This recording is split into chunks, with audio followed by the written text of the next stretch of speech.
तो सभी को हरे कृष्णा। तो हमारे भगवत गीता के इस 18वें सत्र में सभी का पुनः स्वागत है। तो हम कीर्तन शुरू करेंगे।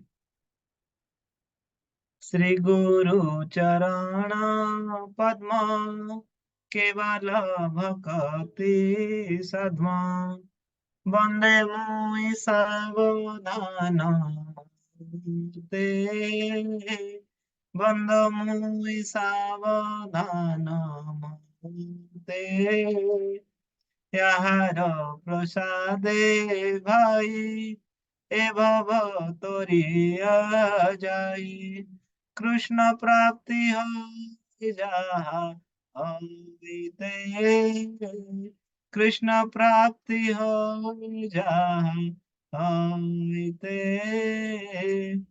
गुरुमुख पद्म वाक्य चिते करिया ऐक्य गुरुमुख पद्म वाक्य चिते करिया ऐक्य আর না করিহ মনে আশা শ্রী গুরু চরণে রতি এই সে উত্তম গতি যে প্রসাদে পুরে সর্ব আশা যে প্রসাদে পুরে সর্ব আশা चक्षुदान दिलो जय जन्मे जन्मे प्रभु से चक्षुदान दिलो जय जन्मे जन्मे प्रभु से दिव्य कान हृदय प्रकाशित प्रेम भक्ति जहा हईते अविद्या विनाश जाते प्रेम भक्ति जहा हईते अविद्या विनाश जाते वेदे गाए जहार चरित श्री गुरु करुणा सिंधु अधम जनार बंधु श्री गुरु करुणा सिंधु अधम जनार बंधु लोकनाथ लोकेर जीवन हा प्रभु करो दया देह मोर पद छाया हा प्रभु करो दया देह मोरे पद छाया एवे यस घुसुक त्रिभुवन हा हा प्रभु करो दया देह मोरे पद छाया एवे यस घुसुक त्रिभुवन प्रभुपाद लइल शरण जय प्रभुपाद प्रभुपाद प्रभुपाद श्रील प्रभुपाद निताय गौरा हरि बोल हरि बोल हरि बोल हरि बोल। हरे कृष्णा। तो हम क्लास प्रारंभ करने से पहले मंगलाचरण करेंगे। ओम नमो भगवते वासुदेवाय ओम नमो भगवते वासुदेवाय ओम नमो भगवते वासुदेवाय ओम अज्ञानतिमिरन्धस्य ज्ञानाञ्जनशलाकया चक्षुरुन्मिलितं येन तस्मै श्रीगुरुवे नमः। श्रीचैतन्यमनोभीष्टं स्थापितं येन भूतले स्वयं रूपं कदा मह्यं ददान्ति स्वपदान्तिकं वन्देऽहं श्रीगुरु श्रीयुतपदकमलं श्रीगुरुन् वैष्णवांश्च श्रीरूपं साग्रजातं सहगण रघुनाथानितं तं सजीवं साद्वैतं सावधूतं परिजनसहितं कृष्ण चैतन्य देवं श्री राधा कृष्ण पादान सहगण ललिता श्री विशाखानितांश्च हे कृष्ण करुणा सिंधु दीनबंधु जगतपते गोपेश गोपिका कांत राधा कांत नमस्तुते तप्त कांचन गौरांगी राधे वृंदावनेश्वरी वृषभानुसुते देवी प्रणमामि हरिप्रिये। नमो विष्णुपादाय कृष्णपृष्ठाय भूतले श्रीमते भक्ति वेदांत स्वामिन् इति नामिने नमस्ते सरस्वती देवे गौरवाणी प्रचारिणे निर्विशेष शून्यवादी पाश्चात्य देशतारिणी। जय श्री कृष्ण चैतन्य प्रभु नित्यानंद, श्री अद्वैता गदाधर श्रीवासादि गौर भक्त वृंदा। हरे कृष्ण हरे कृष्ण कृष्ण कृष्ण हरे हरे, हरे राम हरे राम राम राम हरे हरे। तो सभी को हरे कृष्ण। आज बहुत कम पार्टिसिपेट आए जी, शायद थोड़ी देर के बाद ज्वाइन करेंगे।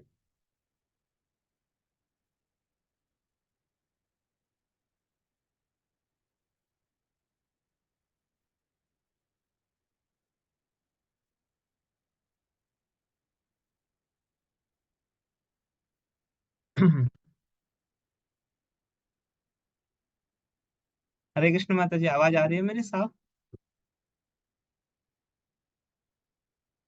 जी प्रभु जी, आ रही है। हरे कृष्ण। तो क्लास स्टार्ट करते हैं फिर।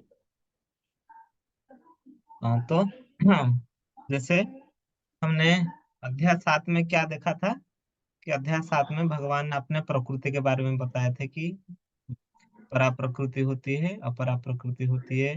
जीव कैसे दोनों का जब मिलन होता है तब जाके सृष्टि होती है जड़ और चेतन की। जीव तो परा प्रकृति में है, लेकिन वो भौतिक के 3 जो गुण हैं उनमें फंस के अपने आप को भूल चुका है। फिर भगवान ने कैसे बताया था कि कैसे हम भगवान को अनुभव कर सकते हैं, जल में, स्वाद में, और क्या, सूर्य चंद्र में प्रकाश के रूप में, अग्नि के उष्मा के रूप में। ये सब भगवान ने बताया था। लास्ट में क्या फिर भगवान ने बताया था, अर्जुन ने जैसे पूछा कि हम अंत काल में कैसे भगवान को याद करेंगे। तो इस अध्याय 8 का नाम है अक्षर ब्रह्म योग। तो ये बहुत क्या होता है ना कि एक बहुत इंपॉर्टेंट, बहुत अच्छी चीजें इस अध्याय में बताई गई हैं। इस अध्याय में हम जानने वाले हैं कि मृत्यु के समय हमारी चेतना क्या होनी चाहिए, क्या भाव होना चाहिए, जिसके द्वारा क्या है हम भगवत प्राप्ति कर सकते हैं। तो ये अध्याय बहुत ही महत्वपूर्ण होने वाला है। तो अंत में अर्जुन क्या पूछा था 7वें अध्याय में कि किस प्रकार अंत समय में हम भगवान को याद कर सकते हैं। तब आगे क्या कह रहे हैं अर्जुन? अर्जुन उवाच किं तद् ब्रह्म किमाध्यात्मं किं कर्म पुरुषोत्तम अधिभूतं च किं प्रोक्तम अधिदैवं किम उच्यते। तो अर्जुन पूछ रहे हैं कि हे भगवान, हे पुरुषोत्तम, ब्रह्म क्या है, आत्मा क्या है, सकाम कर्म क्या है, यह भौतिक जगत क्या है, तथा देवता क्या है, कृपा करके ये मुझे बताइए। ठीक है। फिर इसके बाद क्या पूछते हैं अर्जुन कि हे मधुसूदन, यज्ञ का स्वामी कौन है और वह शरीर में कैसे रहता है, और मृत्यु के समय भक्ति में लगे रहने वाले आपको कैसे जान पाते हैं। तो अर्जुन क्या है ना, एक ही समय में बहुत सारे क्वेश्चन अर्जुन ने पूछ लिया। ठीक है। आरंभ में अर्जुन क्या किया, बहुत सारे क्वेश्चन पे क्वेश्चन भगवान से क्या क्या देखिए। तो जैसे यहाँ देखेंगे कि ब्रह्म क्या है, किम तद ब्रह्म, किम आध्यात्म, आध्यात्म क्या है, और अधिभूतम क्या है, अधिदेवम क्या है। ठीक है। उसके बाद यज्ञ का स्वामी कौन है, और शरीर में वो कैसे रहता है, मृत्यु के समय हम कैसे जान पाए। तो 7वें अध्याय में भगवान ने क्या कहा था, देखिए पिछले अध्याय में, जरा मरण मोक्षाय माम आश्रित्य यतन्ति ये ते ब्रह्म तद्विदुः कृष्णम आध्यात्मम कर्म चाखिलम। ना जो जरा तथा मृत्यु से मुक्ति पाने के लिए यत्नशील रहते हैं, वो बुद्धिमान व्यक्ति मेरी भक्ति की शरण ग्रहण करते हैं। वह वास्तव में ब्रह्म है, क्योंकि वह दिव्य कर्म के विषय में पूरी तरह जानते हैं। तो अर्थात देखिए जो आया है, जो जरा मृत्यु, तो 4 चीजें हैं जो हमेशा सबके जीवन में आते हैं। क्या? जन्म, मृत्यु, जरा व्याधि, जो जन्म है और निश्चित रूप में मरेगा, और उसे जरा यानी बुढ़ापा आएगा, और व्याधि यानी रोग भी लगेंगे। तो जो बुद्धिमान है, जो इससे निकलना चाहता है, वो क्या करता है ना, भगवान के शरण में आता है। ये भगवान यहाँ कह रहे हैं। आगे क्या कह रहे हैं पिछले अध्याय का, साधिभूताधिदैवं मां साधियज्ञं च ये विदुः प्रणाय प्रयाण काले अपि च मां ते विदुरुक्त चेतसः। न जो मुझ परमेश्वर को मेरी पूर्ण चेतना में रहकर मुझे जगत का, देवताओं का तथा समस्त यज्ञ विधियों का नियम जानता है, वो अपने मृत्यु के समय भी मुझे भगवान को जान और समझ सकता है। तो यहाँ क्या कह रहे हैं भगवान कि कौन जान सकता है ना, जो भगवान की पूर्ण चेतना में रहता है और सब चीज का, जितने यज्ञों का और देवताओं का मुख्य जो नियामक भगवान को जानता है, तो वो भगवान को मृत्यु समय में जान पाएगा। ये पिछले अध्याय में भगवान बताया था। लेकिन अब अर्जुन ने बहुत सारे प्रश्न पूछ लिए, इस प्रश्न का उत्तर भगवान अभी यहाँ दे रहे हैं। कैसे दे रहे हैं ना, जरा पैसे पहले जो प्रश्न था, पहला वाला जो क्वेश्चन का, अब भगवान क्या करें अक्षरम ब्रह्म परमं स्वभावो आध्यात्म उच्यते भूत भावोद्भद उद्भव करो विसर्ग कर्म संगितः। भगवान ने कहा अविनाशी और दिव्य जीव ब्रह्म कहलाता है, और उसका नित्य स्वभाव आध्यात्म या आत्मा कहलाता है। जीवों के भौतिक शरीर से संबंधित गतिविधि कर्म या सकाम कर्म कहलाता है। ठीक है। तो भगवान यहाँ एक तरीके से जो ब्रह्म और उसका स्वभाव क्या बता रहे हैं, अक्षरम परम ब्रह्म परमम स्वभाव आध्यात्मम उच्यते, ये पहले लाइन में देखिए। तो क्या कह रहे हैं, जो यहाँ ब्रह्म किसको कहा गया है ना, जीवात्मा को। तो भगवान कह रहे हैं कि जीवात्मा जो जीव है, वो अक्षरम है, उसका क्षय नहीं होता, उसका नाश कभी नहीं होता, और क्या कहलाता है, वो ब्रह्म कहलाता है। पर उसका स्वभाव क्या है, स्वभाव आध्यात्मम उच्चते, उसका स्वभाव है आध्यात्म यानी भगवान से जुड़ना। पर क्या होता है, जीव क्या करता है, भगवान को भूल जाता है। भगवान को भूलने के कारण वो क्या करता है ना, जो भौतिक कर्म है, प्रकृति के तीन गुणों में बंध गया, तो जो भौतिक कर्म है उसको करने लगता है, और अपने आप को क्या मान लेता है, शरीर मानता है। जब शरीर मान लेगा तो क्या करेगा, शरीर से संबंधित गतिविधि या कर्म को करने लगता है, और जो क्या होता है ना, सकाम कर्म में लगा रहता है। कैसे लगा रहता है, ये देखिए, है ना। वो क्या है, वो तो दिव्य है, वो तो हमने जैसे द्वितीय अध्याय में पढ़ा था ना। कैसे ना, देहिनोस्मिन यथा देहे कौमारम यौवनम, जरा देह मतलब शरीर ही बदलता है, कुमार यौवन और बुढ़ापा, लेकिन उसके अंदर का जीवात्मा नहीं बदलता। लेकिन अगर वो माया के वश में जीवात्मा ही अपने आप को शरीर मान लेगा, तो शरीर जैसे काम करेगा, और उससे क्या होगा, सकाम कर्म में व्यस्त होगा। तो उससे क्या होगा, वो जो भगवान की सेवा को भूल जाता है, और उससे क्या होता है, वो पाप कर्म करने लगता है। कैसे, उसका क्या स्वभाव है, आध्यात्म। भगवान ने कहा ना, भगवान की पूजा करना, भगवान के लीला गुण को समझना, देखिए भक्तिमय कार्य में जुड़ना, ऊपर देखने, इनको भूल के वो क्या करता है, ये पाप कर्म करने लगता है, जानवर को खाता है, ऐसे अनित्य कर्म कर्म सब करने लगता है, क्योंकि वो अपने आप को, भगवान कह रहे हो ब्रह्म है, अक्षर है, लेकिन भूल गया है, भूल के ऐसे कर्म में लिप्त हो गया है। अब जो दूसरा प्रश्न है उसको भी भगवान बता रहे हैं क्या, अधिभूतम क्षरो भावः पुरुषस्याधिदैवतम अधियोग्यम अहमेवात्र देह देह भूतांबर। न हे देहधारियों में श्रेष्ठ, निरंतर परिवर्तनशील ये भौतिक प्रकृति अधिभूत है। तो अधिभूत क्या है ना, ये भौतिक प्रकृति को कहा गया है। भगवान का विराट रूप जिसमें सूर्य तथा चंद्र जैसे समस्त देवता सम्मिलित होता है, वो है अधिदेव। तो अधिदेव क्या है, अधिभूत हो गए भौतिक प्रकृति, अधिदेव हो गए भगवान का विराट रूप। और उसके बाद अधियज्ञ कौन है और कहाँ रहता है, ये प्रश्न पूछा था। तो प्रत्येक देहधारी के हृदय में परमात्मा स्वरूप स्थित मैं परमेश्वर। तो भगवान प्रत्येक हृदय में परमेश्वर रूप में अवस्थित है, तो वो कौन है? अधियज्ञ या यज्ञ के स्वामी। कहाँ रहते हैं? ना जीवात्मा के हृदय में रहते हैं। देखिए यहाँ दोबारा भगवान कह रहे हैं कि वो जीव के हृदय में परमात्मा रूप में होते हैं। ठीक है,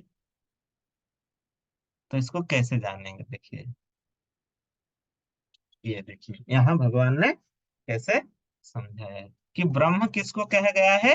आत्मा को। वो क्या है? जीव, अविनाशी है। लेकिन कभी कभी क्या होता है ना, भगवान को भी ब्रह्म कहा जाता है। लेकिन समय मतलब किसी किसी जैसे देखा जाए ना कहाँ पे, क्योंकि आत्मा भी अविनाशी है, भगवान भी अविनाशी है, लेकिन भगवान का और एक क्या कहा जाता है, भगवान को परम ब्रह्म कहा जाता है। लेकिन कभी कभी किसी जगह पे ब्रह्म को भी रखा जाता है। यहाँ क्या मतलब आत्मा को ब्रह्म कहा गया है। फिर आध्यात्म क्या है? ना जीव का प्रकृति। कर्म क्या है? ना जो फलदायी गतिविधियां वो करता है, कहाँ की ओर ले जाने वाली? ना जो अपने जीवन में जो जो कर्म करता है, ऐसा काम कर्म। अधिभूत क्या है? ना भौतिक प्रकृति। और अधिदेव क्या है? ना भगवान का विराट स्वरूप। अधियज्ञ कौन है? ना भगवान परमात्मा रूप में जो रहते हैं, वो कहाँ रहते हैं? ना सभी के हृदय में रहते हैं। फिर मृत्यु के समय कृष्ण को कैसे याद किया जाएगा, ये भगवान आगे इसके बारे में बता रहे हैं। तो क्या बता रहे हैं, ये बहुत इंपॉर्टेंट श्लोक है। देखिए अभी आने वाले एक दो श्लोक, इसको अच्छे से समझिए। क्या कह रहे हैं भगवान? जैसे अर्जुन ने प्रश्न पूछा था, इस अध्याय का मुख्य तो यही है, समझ। अंत काले च मामेव स्मरन् मुक्त्वा कलेवरम् यः प्रयाति स मद्भावम् याति नास्त्र संशयः। क्या कह रहे हैं? और जीवन के अंत में जो केवल मेरा स्मरण करते हुए शरीर का त्याग करता है, वो तुरंत मेरे स्वभाव को प्राप्त होता है, इसमें रंच मात्र भी संदेह नहीं है। तो भगवान का स्मरण अंत समय में क्यों आवश्यक है? भगवान बार बार कह रहे हैं कैसे ना, अंत काले च मामे बस स्मरण मुक्ता कलेवरम।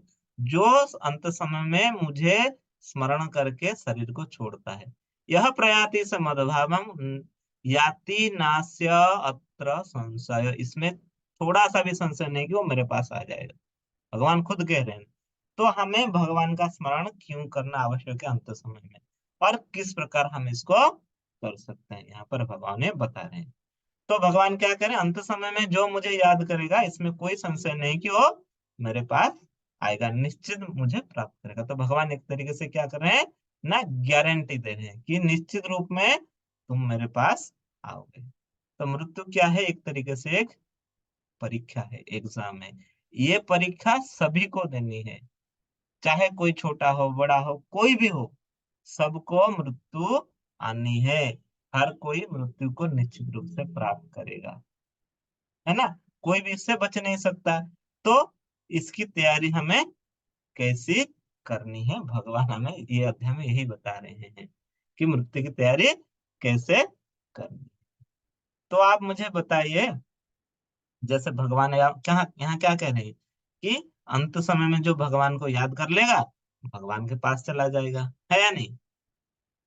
तो अगर कोई जीवन भर मौज मस्ती किया, अपने मनमानी की, सब कुछ किया, लास्ट में जाके भगवान का नाम ले लेगा, तो उसको मुक्ति मिल जाएगी। भगवान तो ये कह रहे हैं ना, तो ये क्या हो सकता है? ऐसा संभव है? बताइए, भगवान तो यही कह रहे हैं ना कि जो लास्ट में मेरा नाम ले लेगा वो चला जाएगा। तो हम तो मजे करेंगे, अपने मनमर्जी करेंगे, सब कुछ करेंगे, लास्ट में भगवान का नाम ले लेंगे। हाँ प्रभु जी कहिए। हरे कृष्णा।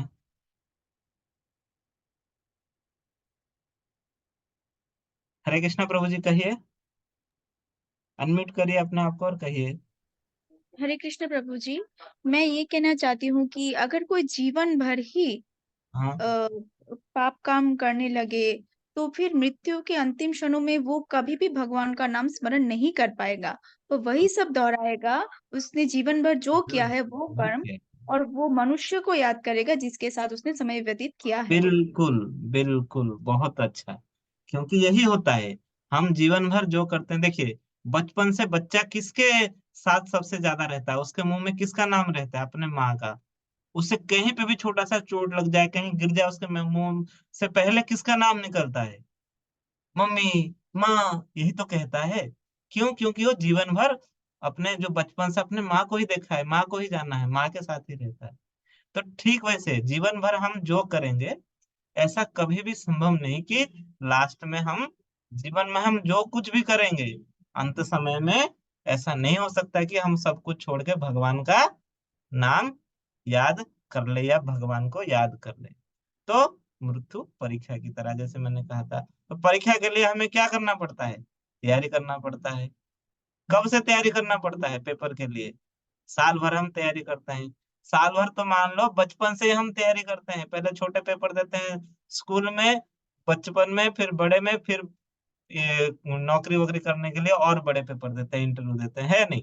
तो ठीक वैसे ये भी है।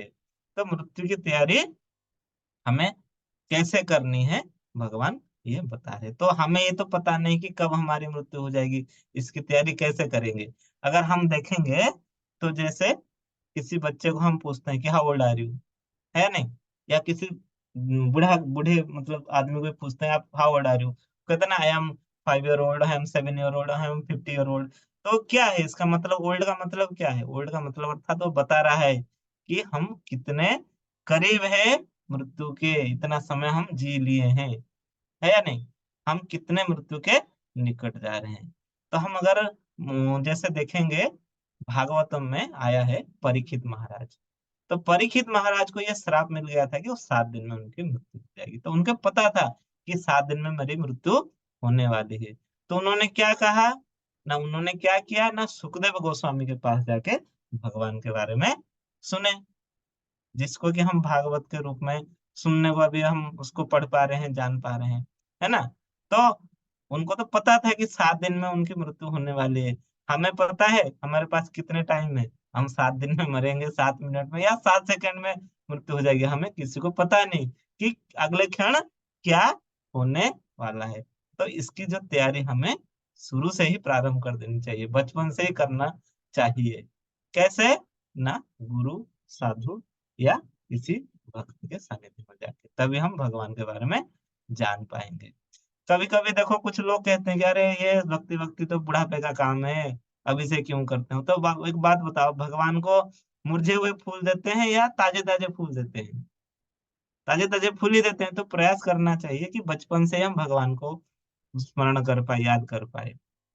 अगर आप देखेंगे तो जैसे मैंने इससे पहले भी बताया, ध्रुव महाराज अपने माँ के मतलब अपने बचपन में ही किए थे, और प्रहलाद महाराज तो अपने माँ के गर्भ से ही भक्ति करना शुरू कर दिए थे भगवान के बारे में।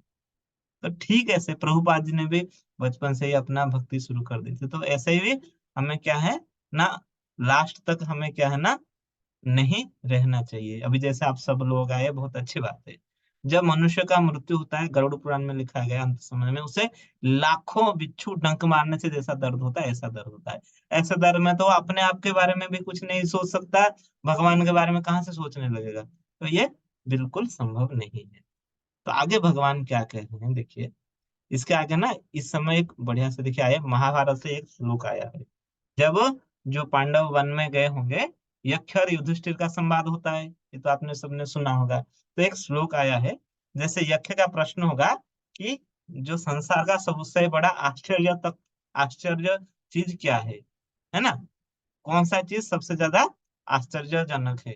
तो क्या है ना, अहनि अहनि भूतानि गच्छन्ति थायमालयम् शेषः स्थवरम इच्छन्ति किम आश्चर्यम अतः परम। तो क्या कह रहे हैं युधिष्ठिर महाराज यक्ष को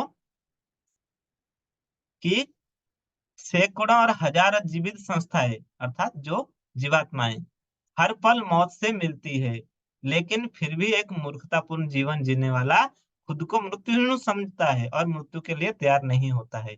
यह इस दुनिया का सबसे बड़ा आश्चर्यजनक चीज है। क्या कह रहे हैं देखिए, कितना बढ़िया चीज। तो हम क्या देखते हैं कि हर कोई हमारे आस पड़ोस घर में हर कोई मरने लगता है, कि मृत्यु सबको निश्चित है, मरने वाला है, हम जानते हैं। लेकिन हम ये सोचते हैं कि हम तो नहीं मरेंगे, हम तो अमर है, हमेशा रहेंगे, इसलिए क्या करते हैं, गलत तरीके से सब चीज रखते हैं, धन कमाते हैं, अपने लिए रखते हैं, अपने आने वाले 6-7 पीढ़ियों के लिए भी रख देते हैं। भगवान को तो याद ही नहीं करते, लेकिन सबको मरना है, हम देख रहे हैं, हर पल हम मर रहे हैं, फिर भी हमें इस चीज को मानते नहीं। प्रभुपाद जी इसका एक अच्छा उदाहरण देते हैं, जैसे कसाई घरों में, या जैसे किसी जानवरों को काटा जाता है, तो उसका जो साथी दूसरा जानवर वहां क्या करता है, वो देख रहा है उसके जानवर को, साथी को काटा जा रहा है, लेकिन वो क्या करता है, उसका नंबर नहीं आया तो वो हरे हरे घास खाने लगता है। तो हमारी भी अवस्था ऐसी ही है।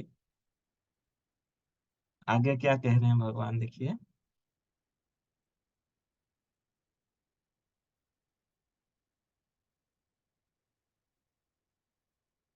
ना भरत महाराज की इसमें एक कहानी आती है, ठीक है। तो भरत महाराज की कहानी थोड़ा सुनाने के बाद इसके आगे वाले श्लोक पे जाएंगे, आधे में। तो भरत महाराज एक बहुत, मतलब बहुत बढ़िया, उनका सुशासक, बहुत अच्छा राज था, निष्कंटक राज्य, जैसे कोई हमला करने वाला कोई नहीं था। उनके राज्य में बहुत सारे अथाह धन संपत्ति थी।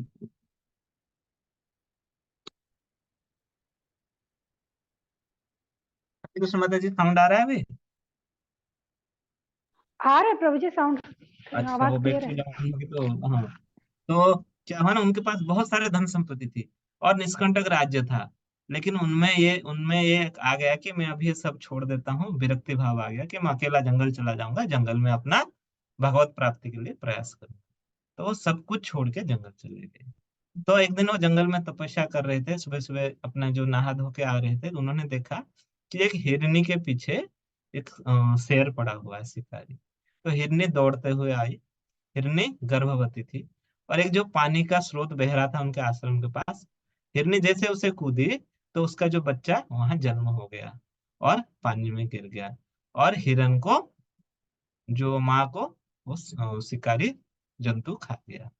अब ऋषि तो ऋषि बन गए थे राजा, ऋषि पे के रूप में जाके भगवान को याद कर रहे थे। तो उनको जीव के प्रति दया आई। जैसे दया आई, उन्होंने जीव को लेकर उठाया और उस हिरन को अपने साथ ले गए। तो हिरन तो ऐसे ही सुंदर होता है, उसका बच्चा तो और सुंदर है, सभी जानवरों के बच्चे अधिक सुंदर होते हैं ना। वो उसे ले गए, लेकिन ले गए तो गए, पर उससे बहुत आसक्त हो गए। इतने आसक्त हुए कि वो अपने जिस कर्म के लिए अपना राज काज पाठ सब छोड़ के आए थे, उससे भी वो भूल गए।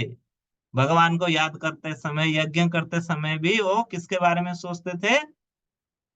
हिरन के बारे में। आप देख रहे हैं दूसरी पिक्चर में, ये यज्ञ कर रहे हैं, लेकिन किसके बारे में देख रहे हैं? अपने जो हिरन के बच्चे को देख रहे हैं।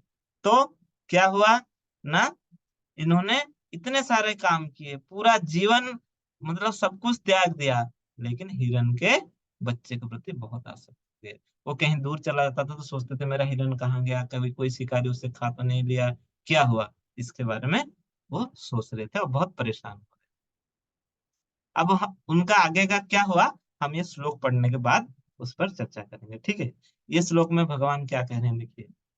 यम यम वापि स्मरन् भावं त्यजत्यन्ते कलेवरं तं तमेवेति कौन्तेय सदा तद्भाव भावितः। न हे कुंती पुत्र, शरीर त्यागते समय मनुष्य जिस जिस भाव का स्मरण करता है, तो उस भाव को निश्चित रूप से प्राप्त होता है। देखिए कितने, मतलब क्या कह रहे हैं भगवान, सुनिए।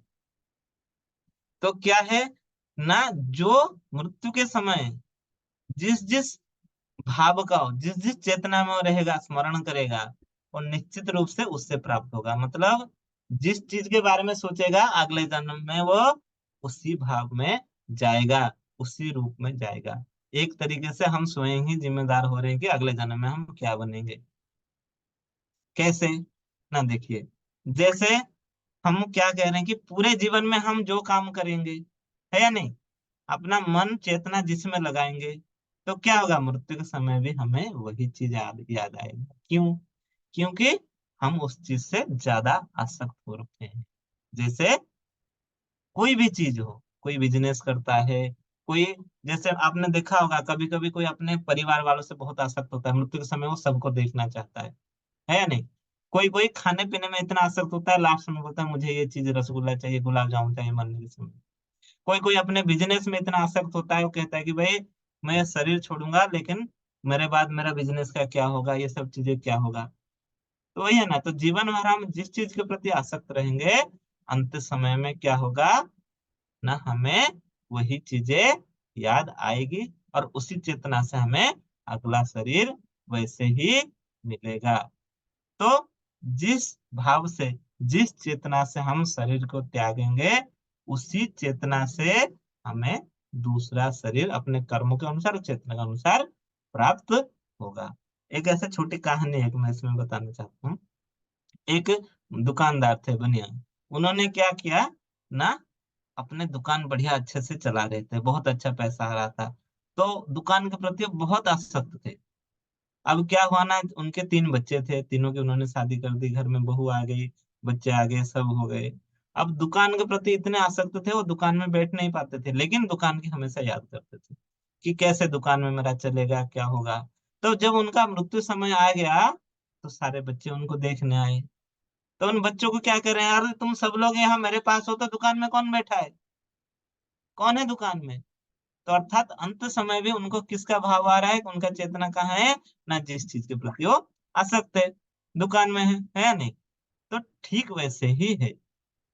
तो अपने कर्म और जो हमारा चेतना, ये दोनों निर्धारित करता है कि अगले जीवन में हम क्या बनेंगे, या हमारी कौन सी योनि प्राप्त होगी। तो जैसे हमने क्या देखा, द्वितीय अध्याय में हमने देखा था ना कि ये जो शरीर है हमारा कैसे बदलता है ना, जैसे कपड़े, जैसे वासांसि जीर्णानि यथा विहाय नवानि गृह्णान्ति नरोपराणि, यथा शरीराणि विहाय जीर्णानि अन्यानि संयाति नवानि देहि। जैसे हमारा शरीर, मतलब कपड़े जीर्ण शीर्ण हो जाते हैं, हम नया बदलते हैं, जैसे शरीर जीर्ण शीर्ण होता है, तो ये बदलता है कौन ना, आत्मा अपना बदल देता है। तो ठीक वैसे ही यहाँ भगवान कह रहे हैं। तो अब हम आते हैं कि क्या हुआ, किसका ना, भरत भरत महाराज जो हिरण को लेकर आए थे। तो अब क्या हुआ ना, एक दिन हिरन ना बड़ा हो गया, बड़ा होगा तो कहाँ जाएगा, वापस से अपना झुंड में चला गया, वन में चला गया। तो उसे ढूंढते हुए भरत महाराज रात में अकेले में निकल पड़े। ढूंढते ढूंढते बहुत ढूंढा, उन्हें मिला नहीं। तो जंगल में एक बहुत बड़ी खाई थी, तो अंधेरे में भरत महाराज उस खाई में गिर गए। जैसे खाई में गिर गए, उनकी मृत्यु हो गई। लेकिन उनका मन कहाँ था, उनका आसक्ति किस में थी, उस छोटे से हिरण के बच्चे में थी। तो वो अगले जन्म में हिरण बने। लेकिन क्योंकि वो भगवान के शुद्ध भक्त थे, तो भगवान ने उन पर थोड़ी सी दया की, और हिरण बन के भी उनको अपने पुराने जन्म याद आए। तो वो नॉर्मल हिरण की तरह नहीं रहे, वो सूखे घास खाते थे, और साधु संतों के कुटिया के आसपास रहते थे, उनकी वाणी सुनते थे, उनके झूठन खाते थे। तो भगवान ने क्या किया ना, फिर वो जब उनकी फिर से मृत्यु हुई हिरण के योनि में, तो फिर वो मनुष्य बने।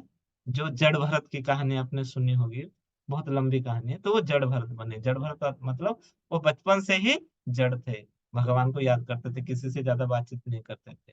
फिर उस हिसाब से भगवान के जो भक्त थे, शुद्ध भक्त थे, लेकिन फिर भी मोह में आ गए थे आसक्ति के द्वारा, लेकिन उनकी फिर वो वहां से निकल गए, और जड़ भरत बन के वो वैकुंठ प्राप्त किया, उनके को मोक्ष मिला।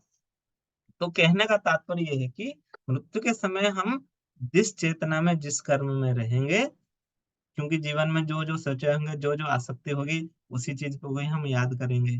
तो इससे अच्छा क्या है, जीवन भर हम क्या करेंगे, अगर जपा करेंगे, भगवान को याद करेंगे, तो इससे कम से कम प्रैक्टिस तो बनी रहेगी, अंतकाल में हम भगवान को याद करेंगे। अगर भगवान को कोई जीवन भर में ऐसे पूछते हैं, भगवान आगे बताएंगे, कोई अगर कहेगा कि मैं जीवन भर प्रैक्टिस करूं, लास्ट में भगवान याद नहीं आए, तो उसके बारे में भगवान आगे बता रहे हैं, क्या बता रहे हैं देखिए। तस्मात् सर्वेषु कालेषु माम अनुस्मर युध्य च, मय्यर्पित मनर्बुद्धिर्मामे वैश्य संशयः। तो क्या कह रहे हैं भगवान कि अतएव हे अर्जुन, तुम्हें सदैव कृष्ण रूप में मेरा चिंतन करना चाहिए, और साथ ही युद्ध करने के कर्तव्य को भी पूरा करना चाहिए। अपने कर्मों को मुझे अर्पित करके तथा अपने मन एवं बुद्धि को मुझ में स्थिर करके तुम निश्चित रूप से मुझे प्राप्त कर पाओगे।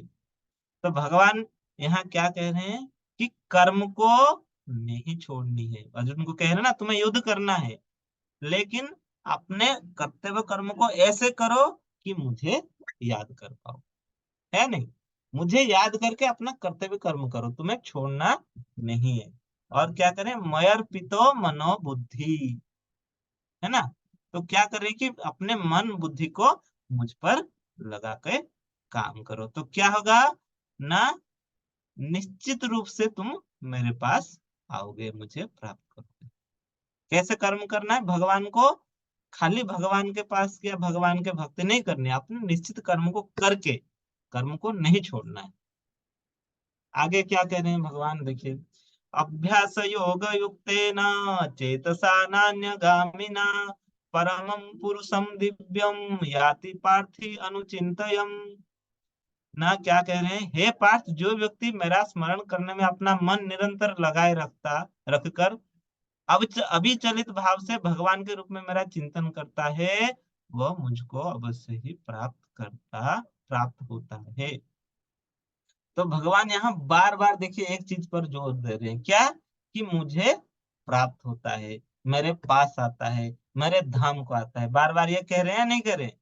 क्यों कह रहे हैं ना, भगवान कह रहे हैं कि अगर मुझे कोई मतलब भगवान हमें स्मरण दिलाना चाह रहे हैं कि अगर मुझे कोई याद करता है और क्या करता है ना, गंभीरता से मेरी भक्ति करता है, तो निश्चित रूप से मेरे पास आएगा। भगवान की भक्ति में हमें गंभीर होना पड़ेगा। अगर हम भगवान की भक्ति में गंभीर होंगे तो भगवान निश्चित हमारा सहायता करेंगे, मृत्यु के समय वो हमें याद दिलाएंगे, वो निश्चित रूप से आएंगे, हमें याद कराएंगे। आगे भगवान इसके बारे में अच्छे से बताएंगे। देखिए, ये बहुत अच्छी सी कहानी है भागवतम में तो एक से एक अच्छी कहानी है, अजामिल की कहानी। इसके बारे में मैं थोड़ा सुनाता हूँ, बहुत अच्छी कहानी है। देखिए, अजामिल नामक का एक ब्राह्मण था। जैसे कनौज, अभी यूपी में कनौज डिस्ट्रिक्ट है ना, कान्याकुब्ज बोला जाता था उस समय इस जगह को। तो कान्याकुब्ज ब्राह्मण था। वो अपना यज्ञ कर्म करने के लिए संविदा लकड़ी लेने के लिए जंगल में गए। अब जंगल में गया तो क्या हुआ ना, उसने देखा कि उस शहर की एक वेश्या किसी पुरुष के साथ वो वहां वन में रमण कर रही थी। अब वो देख के आ तो गया, लेकिन उसके मन में क्या हुआ ना, उसको जब देख लिया तो उसके प्रति आसक्ति आ गई। ठीक है, तो देखना क्या बुरा है, देखना बुरा नहीं है, लेकिन उसको देख के बार बार वो सोचने लगा, किसके बारे में ना, वो सुंदर वेश्या के बारे में। तो इससे क्या हुआ, उसके मन में क्या आई कि आसक्ति आई। तो देखना कोई बुरी चीज नहीं है, लेकिन अगर बार बार उसको सोचना बुरी चीज है। हमने दूसरे अध्याय में पढ़ा था ना, कैसे इंसान का पतन हो जाता है जीवात्मा का। ध्यायते विषयान पुंसा, पहले क्या करता है, देखता है, देखने के बाद बार बार सोचता है। 8 चरण होते हैं ना, पतन के 8 चरण बताया था। तो ऐसे होते होते क्या होता है ना, जब आसक्ति बढ़ती है फिर उसको पाने की चेष्टा करता है। अगर नहीं मिल पाता तो क्रोध होता है, क्रोध से क्या होता है ना, मोह होता है, उससे बुद्धि नाश हो जाती है, बुद्धि नाश होने पर वो गिर जाता है। ऐसे 8 चरण बताया। तो यहाँ क्या हुआ, देख के उसके मन में आसक्ति आ गई। तो क्या किया उसने, उस वेश्या को अपने घर ले आया। वो पहले से शादीशुदा था, लेकिन अपने स्त्री को, फिर अपने बूढ़े माँ बाप को, बच्चों को, सबको घर से निकाल दिया, उस वेश्या के साथ रहने लगा। अब उसकी तो शौक और उसके खर्चे बहुत ज्यादा थे, उसको जुटा पाना अजामिल के वश में नहीं था। तो उसके लिए इसने क्या किया ना, गलत कर्म करके पैसा जुटाने लगा, और ऐसे चलते रहा। उससे उसके बहुत सारे बच्चे हुए, 10 बच्चे हुए, 8 9 बच्चे हुए, ऐसे बच्चे होते रहे। एक दिन की बात है कि कुछ साधु पुरुष उस रास्ते से कहा ना, वृंदावन जा रहे थे। तो साधुओं का काम क्या है, बहुत दिनों पैदल से जाते तो उन्हें रात के लिए आसरा चाहिए। तो किसी बच्चे ने उन्हें जैसे मजाक बस कह दिया कि कहाँ रात्रि में ठहरना ना, इसके घर जाके ठहर जाओ। तो साधु इनके घर चले गए। जैसे साधु इनके घर गए, इसकी पत्नी तो तब क्या है ना, प्रेग्नेंट थी, गर्भवती थी। उसने देखा, बोला कि आपको किसी ने गलत जानकारी दे दी, यहाँ आप नहीं ठहर सकते। उन्होंने देखा लेकिन साधु जब किसी के घर जाते हैं तो खाली नहीं लौटते। उन्होंने बोला ठीक है, हम यहाँ आए हैं, भले हम ना रह पाए, हमें तुम्हें, वो क्या बोलते हैं कि हम तुम्हें कुछ देकर जाएंगे। तो उन्होंने कहा कि तुम गर्भवती हो, तुम्हारा एक पुत्र उत्पन्न होगा, उसका नाम रख दो क्या, नारायण। ठीक है, वो कह के चले गए। फिर इसका एक पुत्र हुआ जिसका नाम नारायण रखा गया। तो क्योंकि अब अजामिल बूढ़ा हो चुका था, तो अपना सारा काम अपने इस छोटे बच्चे के द्वारा कराता था। कुछ भी हो जाए वो नारायण को बुलाता था, नारायण पानी पिला दो, नारायण खाना खिला दो, नारायण ये ले जाओ, नारायण वो ले जाओ। जब अंत समय आया तो यमदूत आए। जब यमदूत आए, उनका रूप तो बहुत भयानक होता है। उन्हें देख के ये डर गया, इसके मुंह से निकल गया नारायण, मतलब अपने बच्चे को बुलाया कि नारायण कहाँ हो। तब क्या हुआ, वो तो मृत्यु उसकी हो गई। अब यमदूत जैसे उसके जीवात्मा को पास में बांध के लेने लगे, तभी तुरंत वहां विष्णुदूत आ गए। फिर उन दोनों के बीच बहस हुई। विष्णुदूत बोले कि देखो, ये तो भगवान का नाम लिया, नारायण लिया। तो यमदूत बोले कि नहीं, इसने जीवन भर तो ऐसा कोई पाप नहीं जो इसने नहीं किया है, फिर तुम कैसे करो इसने अच्छा काम किया। ना ना, वो हम नहीं जानते। इन दोनों के बीच काफी लंबी वार्ताएं हो गई। भागवत में बहुत लंबा कहानी है इसके ऊपर। तो क्या होगा अंत में, वो चले जाएंगे, कौन, ना, जो यमदूत चले जाएंगे। फिर क्या होगा, विष्णुदूत भी चले जाएंगे, और इसको अचानक होश आ जाएगा, किसको, ना, अजामिल को। फिर अजामिल क्या करेगा, वो समझ जाएगा कि मैं सिर्फ भगवान का नाम लिया, वो भी अजानत बस, मेरे बच्चे का नाम के रूप में, फिर भी मैं बच गया। फिर वो क्या करेगा, सब कुछ छोड़ के जाके क्या करेगा ना, देखिए, यहाँ ये आए हैं ना, यहाँ देखिए, यहाँ कौन आए थे, यमदूत। फिर विष्णुदूत आ जाएंगे बचाने। फिर यहाँ से क्या करेगा, वो चला जाएगा हरिद्वार के तट पर, 10 वर्ष तक भगवान का नाम लेगा, जप करेगा, तपस्या करेगा। तो विष्णुदूत उसे वैकुंठ ले जाएंगे। ठीक है। तब इससे हमने क्या देखा, देखिए क्या सीखा। ये होता है, देखिए आज के समय में साइंस में कुछ डॉक्टर जैसे बोलते हैं कि कुछ लोग, एक होता है ना, क्या बोलते हैं उसे, नियर अबाउट डेथ एक्सपीरियंस। कुछ लोग अपने मृत्यु के, मतलब देख के वापस आ जाते हैं, नियर डेथ एक्सपीरियंस इसको बोलते हैं। तो ये भी है, लोगों को ऐसा अनुभव होता है। तो उसे भगवान ने क्या किया, एक चांस दे दिया जामिल को। तो वो समझ गया, और क्या, कहाँ चला गया, उसको फिर वो सही करके चला गया। अब हमें देखिए, हमें भगवान ने सेकंड चांस क्या दिया है। हो सकता है हमें सेकंड क्या, 2 3 4 कितने चांस दे दिए होंगे। अगर भागवत में पढ़ेंगे तो माता देवहूति को कपिल मुनि बता रहे हैं कि जीवात्मा जब पेट में होता है, तो वहां से भगवान को याद करके कहता है, अब मैं दोबारा इस गर्भ में नहीं आऊंगा, यहाँ मुझे बहुत यंत्रणा पीड़ा होता है, एक बार मुझे गर्भ से बाहर निकाल दो, मैं बाहर निकलते ही आपकी भजन करूंगा, आपको याद करूंगा, और इस संसार से चला जाऊंगा, दोबारा नहीं आऊंगा। लेकिन क्या होता है, जैसे आता है माया के चंगुल में फंस जाता है, फिर वही काम करने लगता है नहीं। तो हमें कई बार चांस मिला है, तो क्या करें ना, हम भक्ति गंभीरता से करें। हो सकता है हमें दूसरा चांस मिले भी ना, एक तो ये मनुष्य वाला जीवन मिल गया है, तो इसका सही से उपयोग करें, और भगवत धाम को वापस जाए। ठीक है। तो आगे क्या करें भगवान, कि मनुष्य को चाहिए कि परम पुरुष का ध्यान, सर्वज्ञ, पुरातन, नियंता, लघुतम से भी लघुतर, प्रत्यय के पालन करता, समस्त बुद्धि, भौतिक बुद्धि से परे, अचिंत्य तथा नित्य पुरुष के रूप में करे। वह सूर्य के भांति तेजवान है, और इस भौतिक प्रकृति से परे दिव्य रूप है।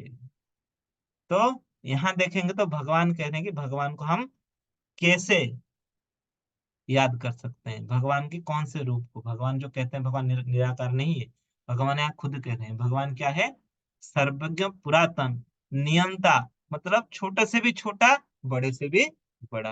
अणु के अंदर भी भगवान है ना।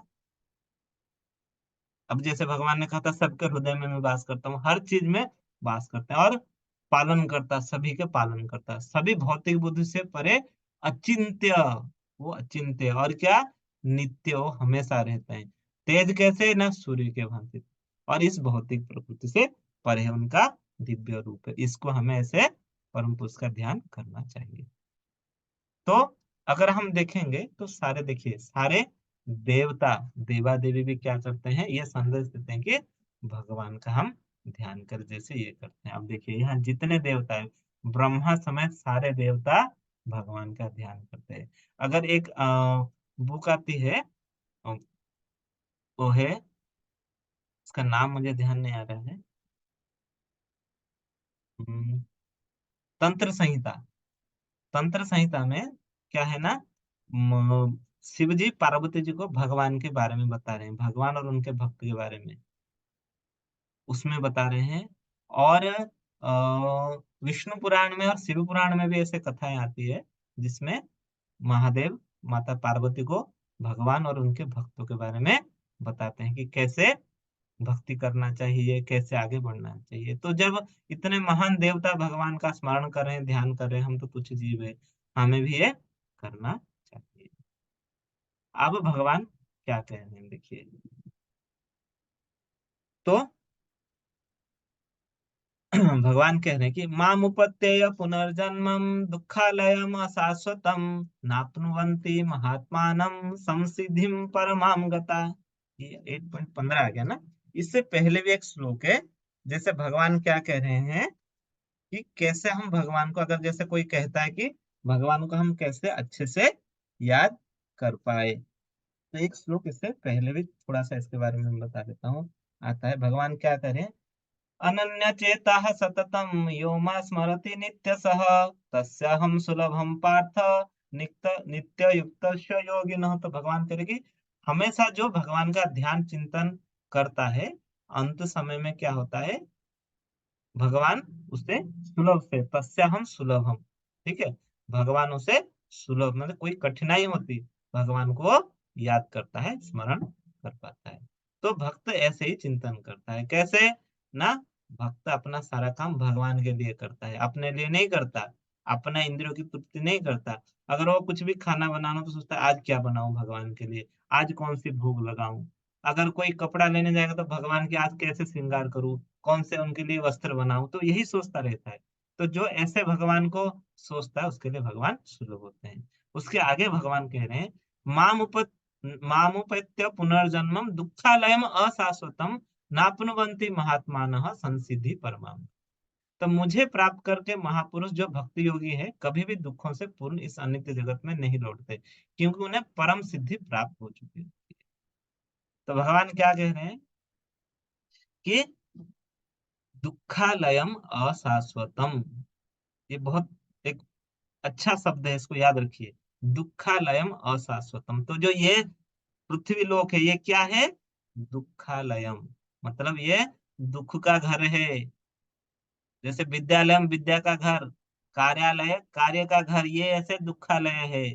और क्या है, अशाश्वतम, यहाँ पे हर चीज स्थायी नहीं है। दुख इसका मतलब है नहीं कि सुख नहीं है, सुख मिलता है, लेकिन क्या है, क्षण स्थायी है, जल्दी हर चीज चला जाएगा। भगवान कह रहे हैं कि ये दुखों का घर है।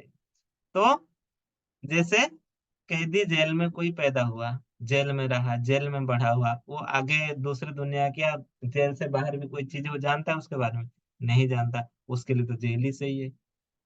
तो ऐसे ही जो लोग दूसरे दुनिया भगवान के धाम के बारे में नहीं जानते कि इससे भी अलग कोई है जीवन, वो क्या कहते हैं ना, इसी को ही वो सच मान लेते हैं, इसी दुख के घर को ही वो सत्य मानते हैं, यहीं रहते हैं। तो ऐसा नहीं, भगवान ने कहा है कि ये अशाश्वत है, सत्य तो है लेकिन अशाश्वत है, क्षण स्थायी है, हरदम बदलता है, और इसमें क्या होता है ना, दुख मिलता है।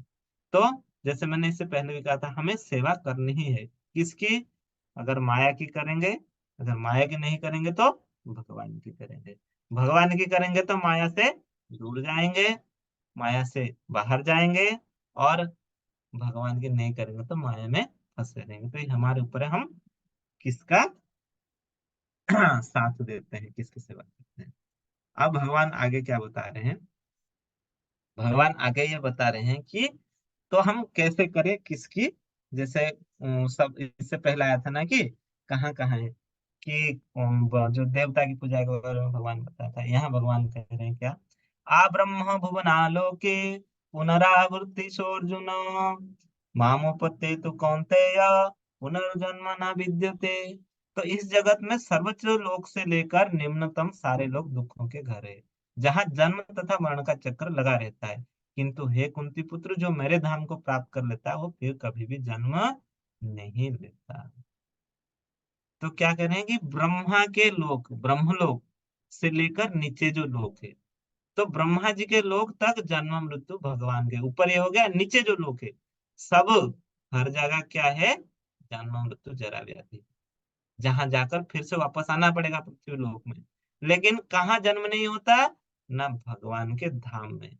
एक बार वहां चले जाएंगे तो वहां से वापस नहीं है। तो हमारा घर क्या है, हमारा जो असली घर है वो है भगवान का जो गोलोक धाम। तो जैसे हम कभी घर से बाहर चले जाते हैं, बाहर नौकरी करते हैं, बाहर सब कुछ करते हैं, तो हम घर में आते हैं तो क्या होता है, हमारा अच्छे से स्वागत होता है। तो भगवान भी ऐसे हमेशा व्याकुल रहते हैं कि कब मेरा संतान वापस आए मेरे घर में। एक बार वहां से जाने के बाद कोई वापस नहीं आता। लेकिन कैसे हम आते हैं वहां से, अपने आप हम निकल जाते हैं अपने इच्छाओं के कारण।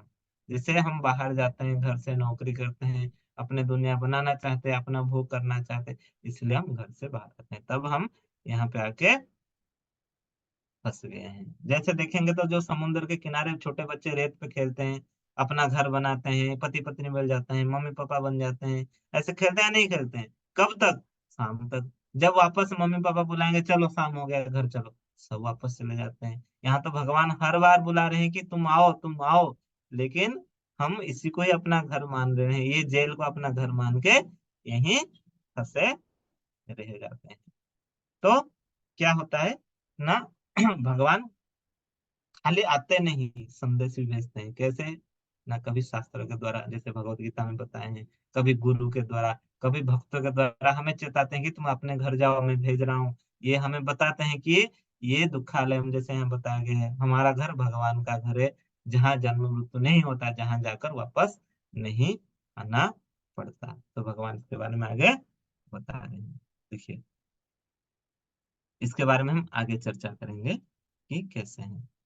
देखिए, तो क्यों कह रहे हैं भगवान, क्यों, क्योंकि जैसे ब्रह्मा जी का जीवन के बारे में हमने पढ़ा था ना, चतुर्थ अध्याय में,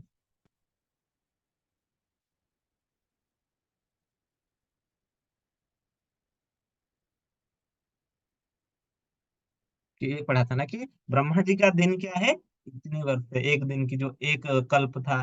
फिर ब्रह्मा जी प्रकट होते हैं तो सब चीज आता है, जब वो चले जाते हैं तो सब चीज चला जाता है। लेकिन 100 वर्ष ब्रह्मा की आयु होती है। 100 वर्ष में क्या होता है, एक ब्रह्मा मर जाते हैं, दूसरे ब्रह्मा आते हैं, ऐसे ये चलता रहता है।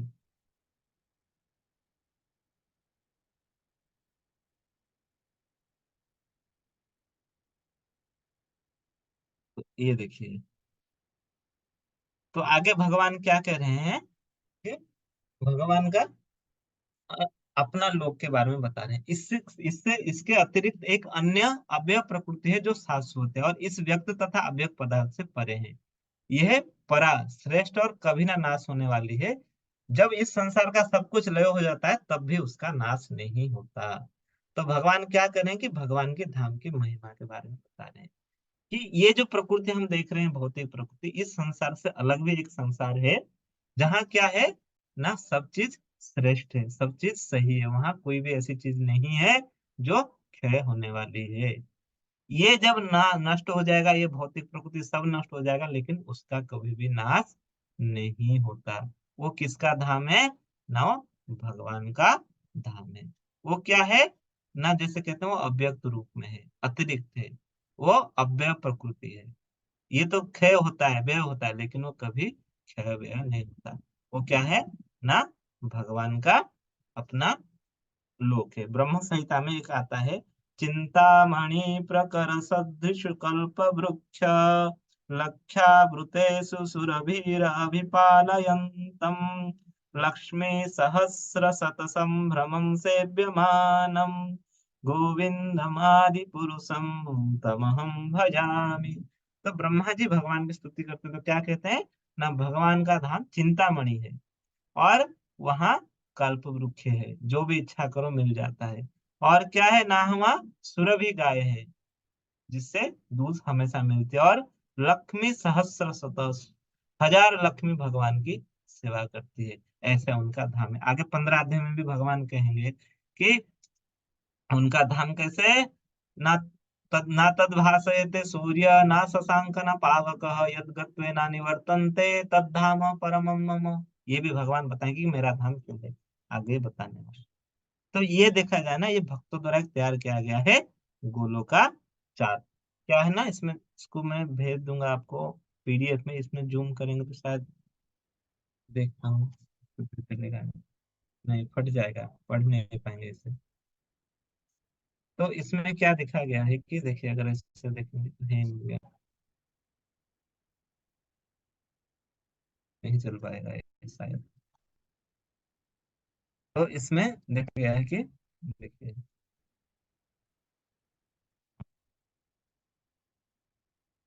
तो यहाँ पे जो देखा गया है, देखिए यहाँ तक कितना बड़ा होगा।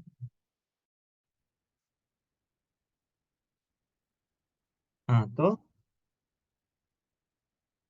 यहाँ तक जो है ये महेश धाम है। यहाँ यहाँ तक जो है ये,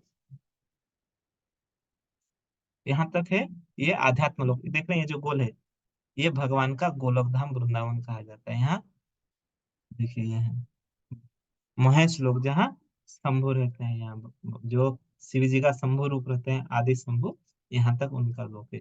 इसके नीचे क्या होता है ना, विष्णु के जो विष्णु तत्व आते हैं, ये महाविष्णु होते हैं। महाविष्णु के शरीर से असंख्य ब्रह्मांड हर समय पैदा होते रहते हैं। जैसे हमने अभी साइंस कहती है क्या, मल्टीवर्स, तो ऐसे इनके शरीर से असंख्य ब्रह्मांड पैदा होते हैं। फिर हर एक ब्रह्मांड में विष्णु का, ये महाविष्णु है, उनका एक अवतार है। ये हमें भागवत में पढ़ने को मिलता है, विशद वर्णन उसमें है। तो वो गर्भोदकशाही के विष्णु के रूप में हर एक ब्रह्मांड के अंदर जाते हैं।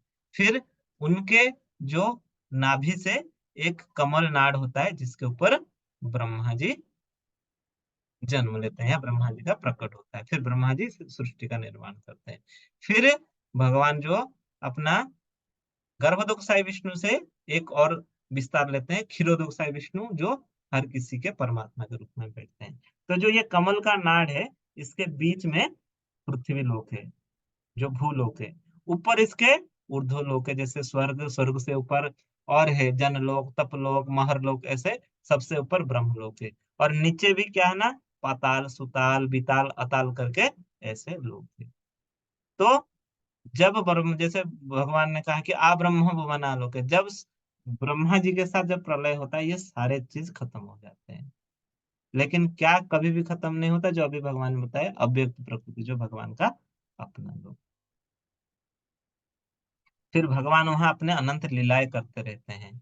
वही लीला फिर जब भगवान आते हैं तो यहाँ नीचे भी करते हैं। ठीक है।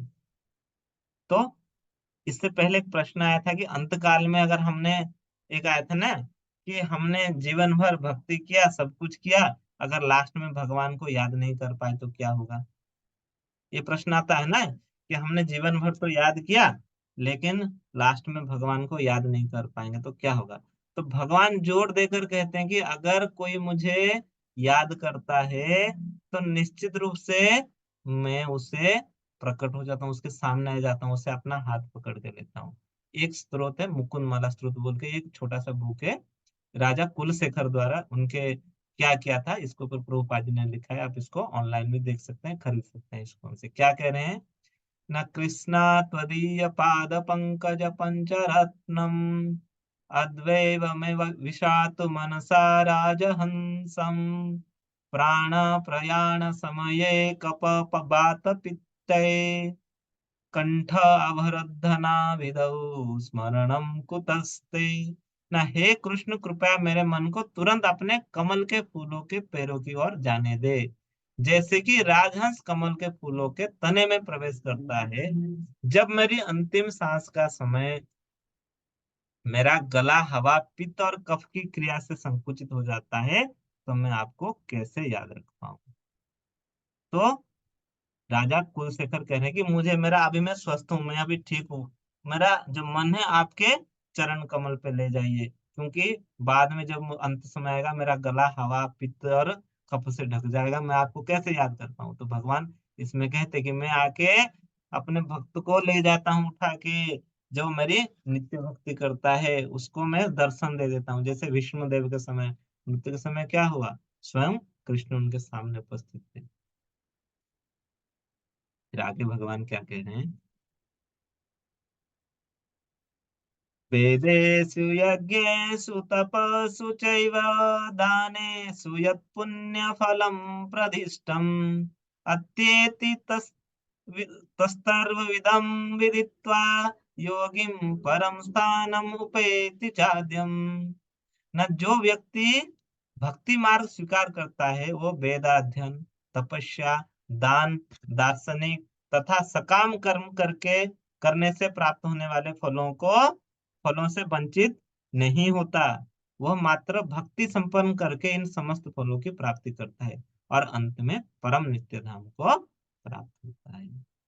तो भगवान यहाँ कह रहे हैं अगर कोई भक्ति करेगा, शुद्ध मन से गंभीर से अगर भक्ति करता है, जो सारे लाभ अन्य अन्य कर्म में किए जाते हैं, वेद पढ़ने से, तपस्या करने से, दान करने से, वो सब उसे केवल भक्ति से ही प्राप्त हो जाती है और अंत में परम गति को प्राप्त हो जाता है। जैसे मैंने कहा था कपिल मुनि, उनकी माता देवहूति कोई भी शास्त्र नहीं पढ़े थे, लेकिन कपिल मुनि ने उन्हें सांख्य योग को सुनाया, वो सुन के ही परम पद को प्राप्त हो गए। जैसे हम देखेंगे कि हनुमान जी क्या कहते हैं, हनुमान जी को हम कैसे याद करते हैं, जो हनुमान चालीसा में अष्ट सिद्धि नौ निधि के दाता असबर दीन जानकी माता। तो भगवान के इतने भक्त थे कि उनको सारी सिद्धियां प्राप्त हो गई थी, उनको कोई एक्स्ट्रा कोई चेष्टा नहीं करना पड़ा, उनको सारी सिद्धियां प्राप्त थी। अगर हम देखेंगे एक छोटी सी कहानी आती है, छोटी सी क्या बड़ी कहानी है, राजा अमरीश। महाराज अमरीश बहुत अच्छे महाराजा थे और वो अपने सारे इंद्रियों को भगवान की सेवा में लगाते थे। ये भी भागवतम की कहानी। वो अपने हाथों से भगवान की सेवा करते थे, आंखों से भगवान को देखते थे, अपने मुंह में भगवान का नाम जपते जपते थे, उनका प्रसाद खाते थे, मंदिर का मार्जन करते थे, अपने सभी इंद्रियों को भगवान में लगे रखते थे। तो एक बार क्या हुआ, उन्होंने जैसे एकादशी का व्रत कर रखा था, वहां दुर्वासा ऋषि आए। तो दूसरे दिन क्या हुआ, ना व्रत का पारण करना था, तो ऋषि नहाने स्नान करने चले गए कि स्नान करके आके दोनों मिलके प्रसाद ग्रहण करेंगे और क्या होगा ना, पारण करेंगे। लेकिन वो स्नान करके आने में देरी हो गई। तो जो विद्वान ब्राह्मण में बैठे होते, पारण का एक समय काल होता है, बोलते कि इस समय में आपको पारण करना पड़ेगा। तो जैसे ऋषि नहीं आए थे तो राजा ने क्या किया, थोड़ा जल ग्रहण करके पारण कर लिया। तो ऋषि को पता चल गया, वो बहुत क्रोधित हुए, अपना एक बाल निकाले, उससे एक भयानक राक्षस उत्पन्न कर दिए और बोले कि तुम राजा को मार दो, इसने मेरा अपमान किया, मेरे आने से पहले ही इसने व्रत तोड़ दिया। लेकिन राजा क्योंकि भक्त थे भगवान के, तो वहां तुरंत सुदर्शन चक्र आ गया, सुदर्शन भगवान का भक्त है, तो भक्ति भक्त की रक्षा करने आ गया, तो उसने उस राक्षस को काट दिया, फिर दुर्वासा के पीछे पड़ गया। अब दुर्वासा मुनि भागे, सुदर्शन को देख के वो ब्रह्मा जी के पास गए, उन्होंने कहा भाई मैं इसको कुछ नहीं कर सकता, ये तो स्वयं भगवान का है। फिर शिव जी के पास गए, उन्होंने भी मना कर दिया। फिर जब वो नारायण के पास गए, भगवान के पास गए विष्णु लोक में, उन्होंने कहा देखो मैं भी कुछ नहीं कर सकता, ये तो मेरा भक्त है, तुम वापस जिस भक्त के साथ तुमने उनके साथ ऐसा अपराध किया उनके पास जाओ। तो फिर जैसे आके उन्होंने राजा अमृत से कहा कि मेरा भूल हो गया, तो तुरंत वहां पे क्या है ना, वो चला गया सुदर्शन। तो अगर कोई वो क्या कहते, वो तो भक्ति ही करते थे, अगर भगवान की भक्ति करेंगे तो हमें हर चीज आसानी से मिल जाएगी। तो क्या लास्ट में क्या कह रहे हैं प्रभुपाद,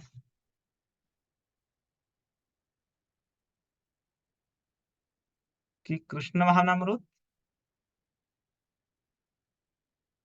पढ़ने में नहीं आ रहा।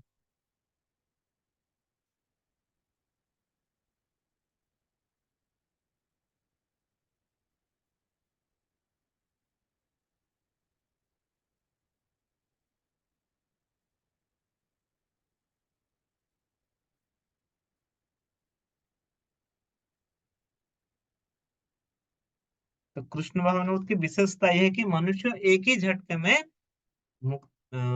मुक्ति कर पाने के कारण मनुष्य जीवन के विभिन्न आश्रमों के अनुष्ठान को पार कर जाता है। भक्तों की संगति आवश्यक है। 7वें से लेकर 12वें तक ये अध्याय भगवत गीता के सार रूप है। प्रथम 6 अध्याय तथा अंतिम 6 अध्याय, इन मध्यवर्ती 6 अध्याय के लिए आवरण पात्र है, जिनकी सुरक्षा भगवान करते हैं।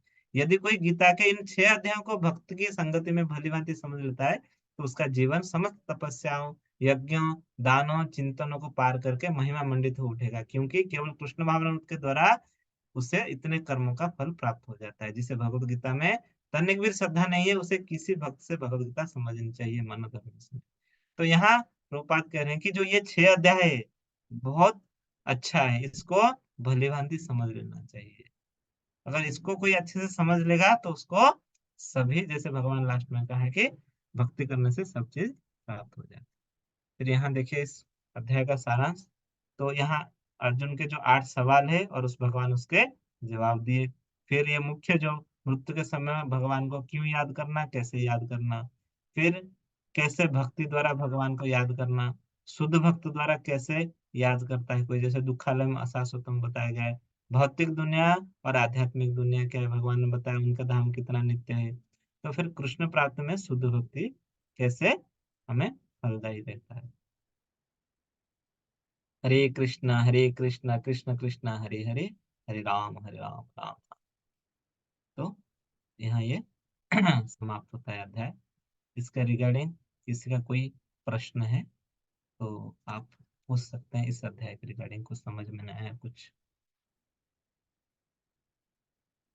इसमें बहुत सारे कहानियां दी गई थी, बहुत अच्छी अच्छी सीख थी। हरे कृष्णा, हरे किसी को कृष्णा। किसी का कोई प्रश्न है तो पूछिए प्रभु जी से। हरे कृष्णा। जेपी शर्मा प्रभु जी।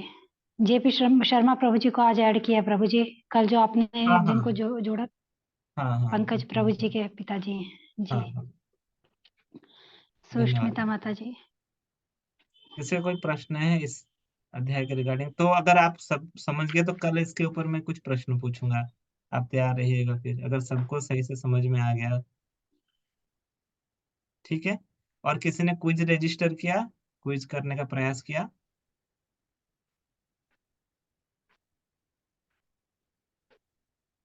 हरे कृष्णा, सबने क्विज में रजिस्टर किया क्या?